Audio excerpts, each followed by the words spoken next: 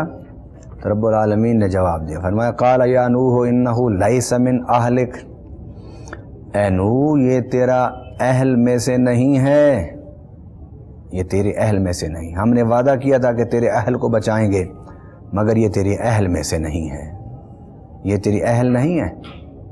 جس طرح قرآن پاک میں ہے نا کہ رب العالمین نے فرمایا تَقُلْ نَحْمِلْ فِيهَا مِنْ كُلٍّ زَوْجَيْنِ اثْنَيْنِ وَأَهْلَكَ إِلَّا مَنْ سَبَقَ عَلَيْهِ الْقَوْلُ وَمَنْ آمَنَ وَمَا آمَنَ مَعَهُ إِلَّا قَلِيلٌ۔ اور جو تیری اہل ہے ہم اسے بچائیں گے، اور جو تمہارے ساتھ اہل ایمان ہیں انہیں بچائیں گے۔ تو جب بیٹا ڈوبنے لگا تو حضرت نوح نے عرض کی تو رب نے فرمایا اِنَّهُ لَيْسَ مِنْ أَهْلِكَ، یہ تیری اہل میں سے نہیں ہے۔ حضرت نوح علیہ السلام بولے تو نہیں، لیکن سوالیہ آنکھوں سے رب کی طرف ضرور دیکھا ہوگا۔ تو رب نے پھر جواب دیا، فرمایا انہ عمل غیر صالح، اس کے عمل اچھے نہیں تھے۔ تو یہ کیسے تیری اہل میں سے ہو سکتا ہے؟ ہم نے تو وعدہ کیا تھا تیری اہل کو بچائیں گے۔ انہ لیس من اہلک، یہ تیری اہل میں سے نہیں ہے۔ کیوں اللہ میری اہل میں سے نہیں؟ فرمایا انہ عمل غیر صالح، اس کے عمل اچھے نہیں تھے، عمل اچھے نہیں تھے، اس لیے تیرے اہل نہیں۔ اور فرمایا وَلَا تَسْأَلْنِ مَا لَيْسَ لَكَ بِهِ عِلْمٌ إِنِّي أَعِظُكَ أَن تَكُونَ مِنَ الْجَاهِلِينَ۔ اے نوح اب سوال نہ کرنا اس چیز کا جس کی تجھے خبر نہیں۔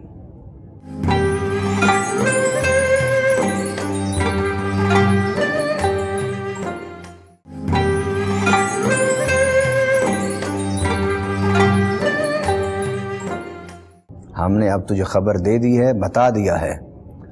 تو نوح علیہ السلام اللہ کے اس فرمان پر چپ ہو گئے، کوئی بے صبری نہیں کی، کوئی دلائل نہیں دیے، جس طرح شیطان نے دلائل دیے تھے کہ میں سجدہ کیوں کروں، میں تو بہتر ہوں آدم سے، آدم مٹی سے ہے، میں آگ سے ہوں، مٹی پستی کی طرف آتی ہے، آگ بلندی کی طرف جاتی ہے، میں بلند ہو کے پست کو سجدہ نہیں کر سکتا۔ وہاں تو صرف سجدے کی بات تھی، یہاں تو لخت جگر ڈوب کے مر رہا تھا، رب نے روک دیا کہ اس کو بچانے کی دعا نہ کر، میں اسے قبول نہیں کروں گا۔ حضرت نوح علیہ السلام نے ایک لمحہ بھی نہیں سوچا، ایک لمحہ بھی غور نہیں کیا، آپ نے خاموشی اختیار فرمائی۔ اللہ اکبر، اللہ اکبر۔ اس لیے تو اللہ تعالیٰ نے حضرت نوح علیہ السلام کے جو القاب قرآن میں بیان فرمائے ہیں ان میں ایک لفظ ہے عبداً شکورا، کہ عبد بھی اور شکور بھی، شکر کرنے والا، ہر حالت میں شکر کرنے والا۔ لوگ سمجھتے ہیں کہ شکر نعمت پر ہوتا ہے، شکر نعمت پر ضرور ہوتا ہے، مگر شکر مصیبت پر بھی ہوتا ہے۔ کیا معنی شکر مصیبت پر؟ کہ شاکر وہ ہوتا ہے بندہ کہ جو اللہ کی رضا کو دیکھتا ہے، رب کی رضا کے سامنے سرنگو رہتا ہے۔ اگر اس کی رضا، اللہ کی مشیت، اس کا ارادہ اگر بندے کو کچھ دے تب بھی خوش، کچھ لے لے تب بھی خوش۔ دینے پر خوشی تو اس لیے کہ اللہ نے نعمت عطا فرمائی، اور جب لے لے وہ کچھ تو پھر اس لیے خوش ہونا کہ میرے اللہ کی ارادہ یہی ہے، رضا یہی ہے، مشیت یہی ہے۔ اللہ کی ارادہ اور رضا اور مشیت پر خوش ہونا یہ بھی شکر ہے، اس لیے آپ کو شکور فرمایا۔ بیٹا ڈوب گیا، بیٹا مر گیا۔ قرآن پاک میں اللہ تعالیٰ فرماتے ہیں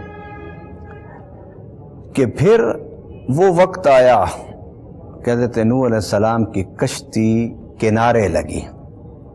جب وہ کنارے لگی تو قرآن کہتا ہے قیل یا نوح اہبط بسلام منا و برکات علیک وعلی امم ممن معک، فرمایا کہ یہ کشتی ہم نے پار لگا دی ہے، پہاڑ کے کنارے ہم نے اس کو لگا دیے، اب تم اترو اس سے۔ اور اس پہاڑ کا نام قرآن نے جودی پہاڑ بیان فرمایا ہے۔ یہ جودی پہاڑ ترکی اور شام کے درمیان ایک جزیرہ ہے، اس میں یہ پہاڑ موجود ہے۔ تو وہاں وہ کشتی لگی اور آپ اترے۔ اب اس میں مفسرین کرام نے جو کشتی کا مدت بیان کی اس میں مختلف روایات ہیں۔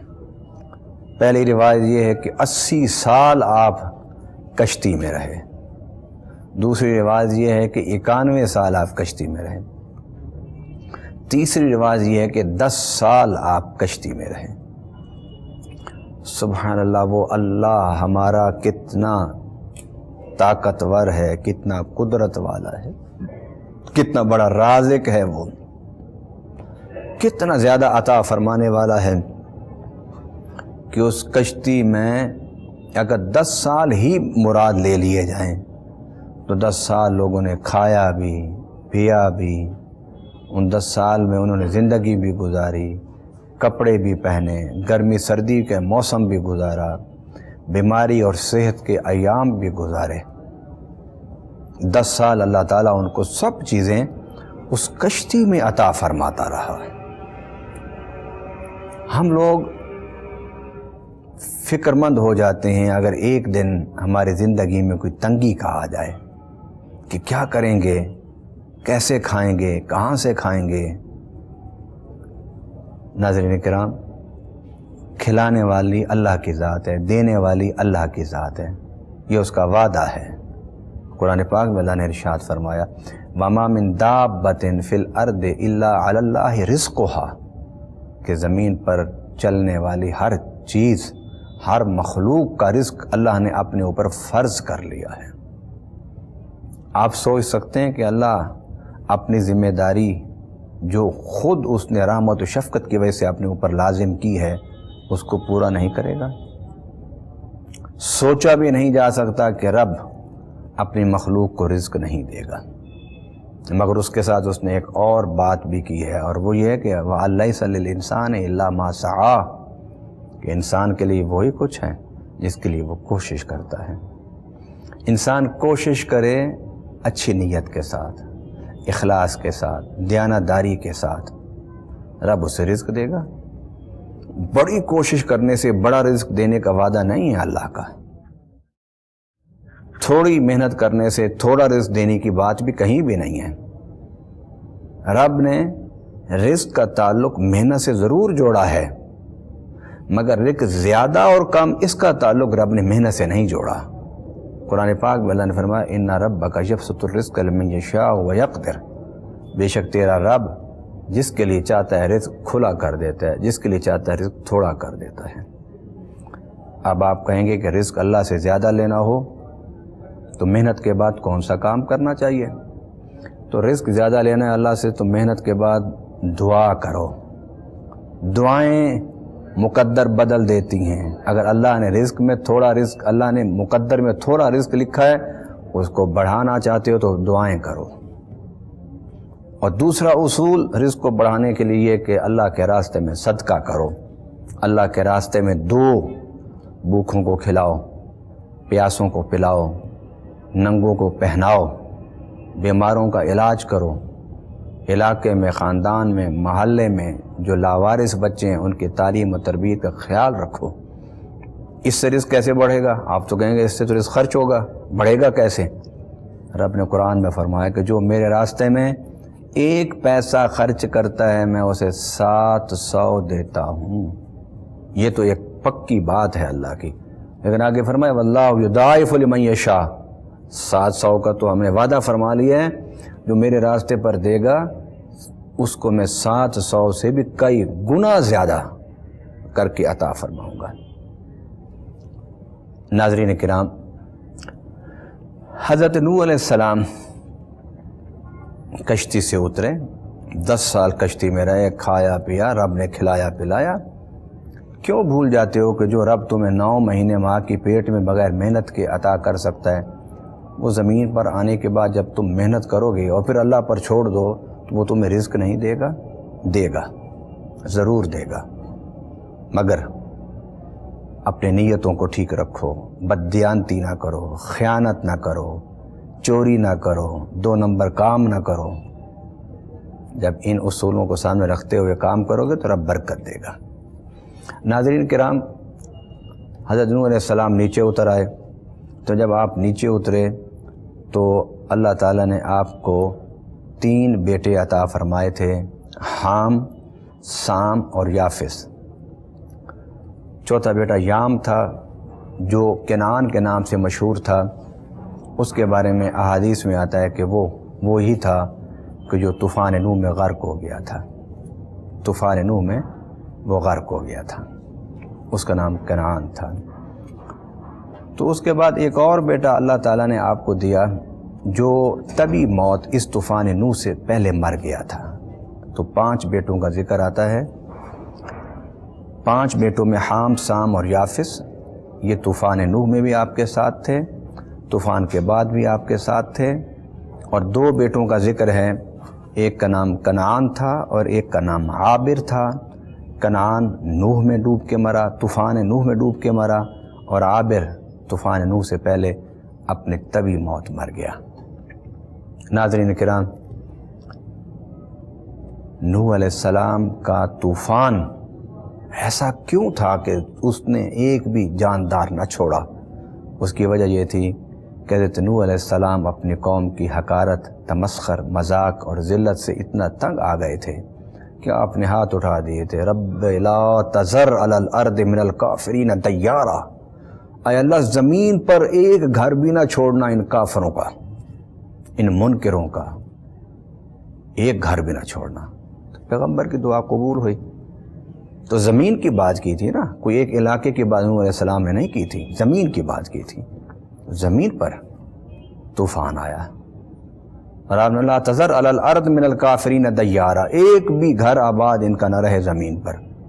بس وہی بچے جو حضرت نوح علیہ السلام کی کشتی میں تھے. یہاں ایک بڑا اہم واقعہ میں بیان کر کے بات کو ختم کرتا ہوں کہ نوح علیہ السلام کے اس علاقے میں ایک بڑھیا تھی.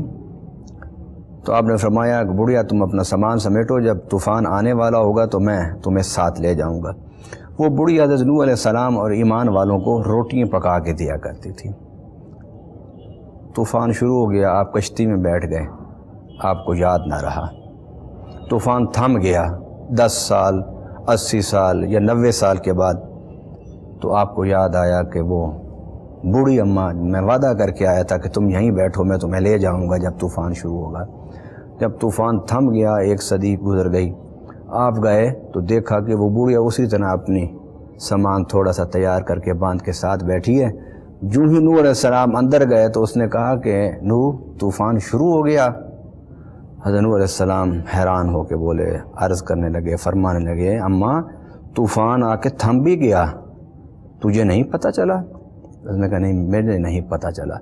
یہ ہے قدرت میرے رب کی، یہ ہے برکت ایمان کی کہ 1 صدی کے قریب طوفان رہا ایک صدی کے بعد، مختلف روایتوں کے مطابق ایک صدی کے بعد جب طوفان تھما تو وہ اسی طرح بیٹھی ہوئی ہے، سامان اپنی باندھ کے بیٹھی ہوئی ہے کہ نوح آئیں گے اور مجھے لے جائیں گے جب طوفان شروع ہو گیا۔ نوح آئے جب طوفان تھم چکا تھا تو جو اس بڑھیا کی جھونپڑی تھی اس میں ایک قطرہ بھی پانی نہیں تھا، اور اس نے وہ سارا وقت اس طرح گزارا جس طرح 5-4 منٹ کا وقت ہو۔ اس میں نہ اس کو کھانے کی طلب ہوئی، نہ پینے کی طلب ہوئی، نہ سونے کی طلب ہوئی۔ وہ انتظار میں بیٹھی، اور اس نے جب گفتگو کی تو ایسے لگتا تھا کہ چند منٹ پہلے نوح علیہ السلام کہہ گئے تھے، اور چند منٹ کے بعد آ کے نوح علیہ السلام نے اسے خبر دی، اماں وہ تو طوفان آیا اور چلا بھی گیا۔ قرآن پاک میں اللہ تعالیٰ نے نوح علیہ السلام کی عمر 950 سال بیان کی ہے، اور یہ 950 سال عمر آپ کی نبوت کی عمر ہے، یعنی 950 سال آپ نے امت میں گزارا تبلیغ کرتے ہوئے۔ آپ کی عمر کتنی تھی اس کے بارے میں مختلف روایات ہیں، جس میں 3000 تک بھی مورخین نے بیان کیا۔ بہرحال جتنی بھی عمر تھی، مگر قرآن نے نبوت اور رسالت کی عمر کے بارے میں بڑا واضح ارشاد فرمایا، فَلَبِثَ فِيهِمْ أَلْفَ سَنَةٍ إِلَّا 50 عاما۔ 950 سال نوح علیہ السلام نے دعوت التبلیغ کی۔ نوح علیہ السلام کی دعوت التبلیغ سے اللہ تعالیٰ نے نوح علیہ السلام کی دعوت التبلیغ سے 100 سے کم لوگ مسلمان ہوئے۔ پھر وہی 100 لوگ جب کشتی سے اترے تو انہوں نے پھر دین کی دعوت و تبلیغ کا وہ کام شروع کیا کہ جس کے نتیجے میں بڑے بڑے پھر انبیاء تشریف لائے زمانے میں، پھر ان کی اولاد سے بڑے بڑے انبیاء تشریف لائے، پھر ان کی اولاد میں بڑے بڑے صالحین پیدا ہوئے، بڑے بڑے متقی پیدا ہوئے۔ ناظرین کرام، حضرت نوح علیہ السلام کو آدم ثانی بھی کہا جاتا ہے کہ حضرت آدم اکیلے آئے تھے تو انسان کی نسل شروع ہوئی، تو نوح کے بعد 80 لوگوں کے علاوہ سارے انسان مر گئے تھے، پھر ان کی اولاد سے ایک دفعہ پھر نسل انسانی نے افزائش پائی۔ اللہ تعالی ہمیں حضرت نوح علیہ السلام کے واقعے میں جو عبرت کے سبق ہیں ان کو سمجھ کر ان پر عمل کرنے کی توفیق عطا فرمائے۔ وما علینا الا البلاغ المبین۔